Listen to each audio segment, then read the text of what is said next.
Magandang araw mga viewer at subscribers. Bus review po tayo ngayon. At ang ating i-review ay ang Kia Grandbird Blue Sky Bus.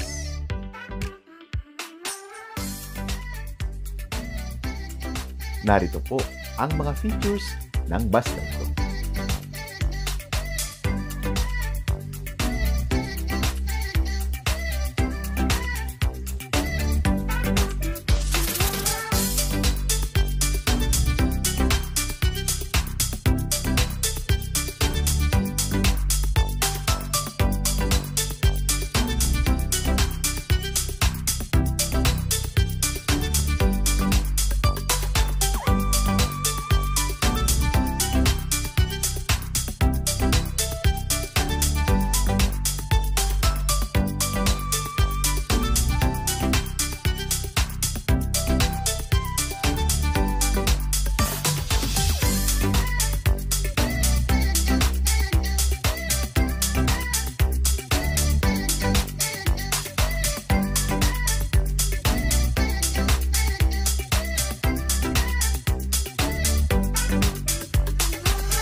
Dito sa Sampaloc Terminal ay tuloy-tuloy pa rin ang cargo padala at unti-unti na rin nagkakaroon ng biyahe.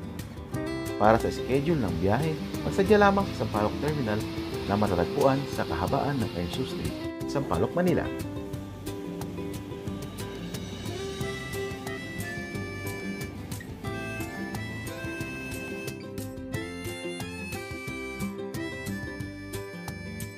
Nagkita rin kami ng aking kaklase noong high school na si Jeff. Siya ngayon ang K9 handler dito sa Sampaloc Terminal. Nakita ko rin si Mr. Diomedes de Leon na drycon dito sa Sampaloc at vlogger din.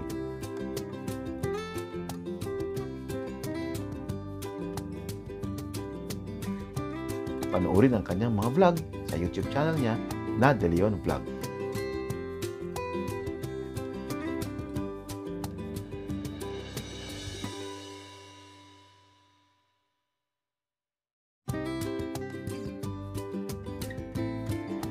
Balik tayo sa Caloocan. Isang gabi, nakita ko si driver Arnel Manglikmot at siya ay pauwi ng Zambales. Sa ngayon, ay nagmamaneho na pala siya sa isang malaking kumpanya sa Zambales. Pero papasyal at dadalaw pa rin daw siya dito kapag may lakad siya sa Manila. Nakakalungkot, pero kapag may umaalis, may mga bagong dumadating naman. Tulad ni Mr. Paul Marsan na nagtitraining bilang isang bus driver.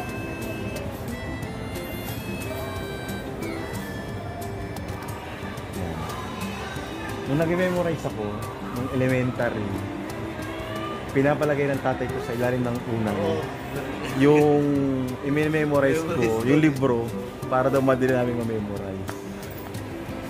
Yun. Oo. Ngayon, yung conductor, nag-memorize niya ng mga kilometer post. Oo. Papunta, pabalik, i-recite mo rin yun. Kaya, dapat magaling ka sa memory, sa memorize mo yan. Diba? Si Conductor Philip Verona naman ay isa sa mga na-retrench noong lockdown. Oh, anong pinakabalik At siya ngayon ay na-rehire. At ngayon ay nag-duty na. Tapos ang dalawang Anong bus number? 83. Kwentong uniform naman po tayo.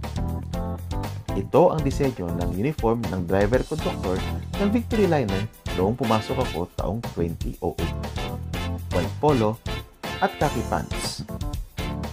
Mukhang high school student ang peg. Taong 2017, nang ito ay unti-unting sinalitan ng white polo with bars o bara. At naging itim na rin ang pants. Ano nga ba ang ibig sabihin ng mga bars o bara sa mga balikat ng mga bus crew ng Victory Liner? Kulay dilaw para sa konduktor. Orange para sa drycon.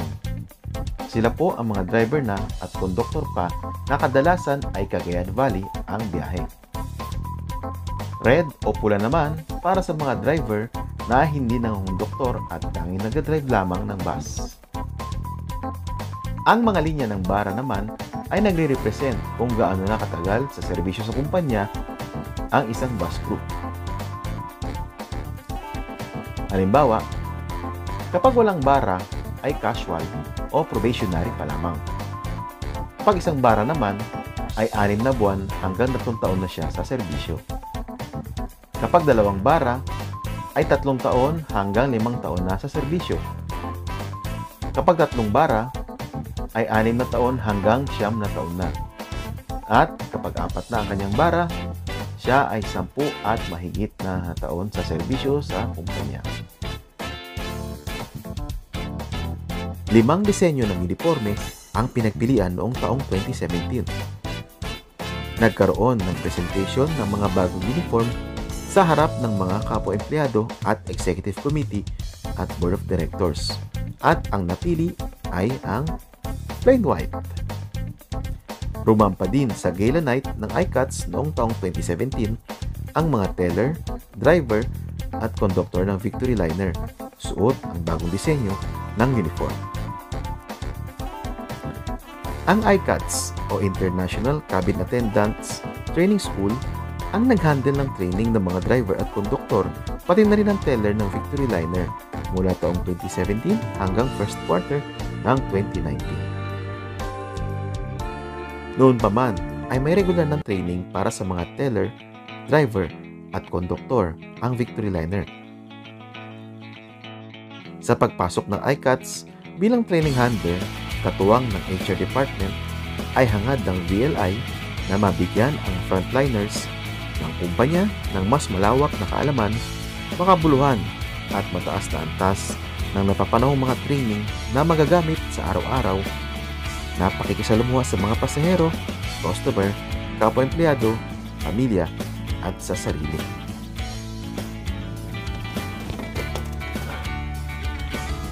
Sa ngayon, halos balik normal na ang karamihan sa mga lugar, pero huwag nating kalimutan na may banta pa rin ng virus.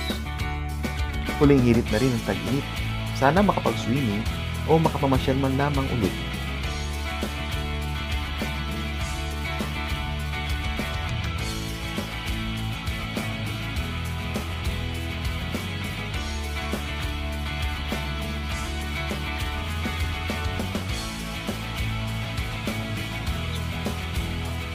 Nakakamiss ang dagat. Kahit hindi ako marunong lumangoy, ay gustong-gusto ko ang dagat.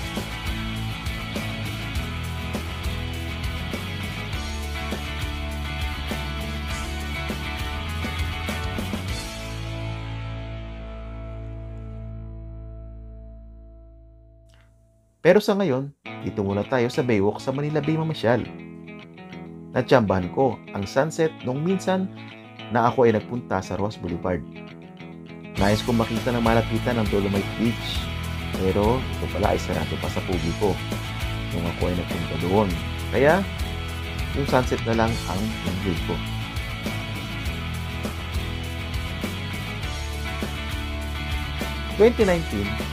Nang umpisahan ang rehabilitasyon ng Manila Bay at nakapasyal pa kami dito.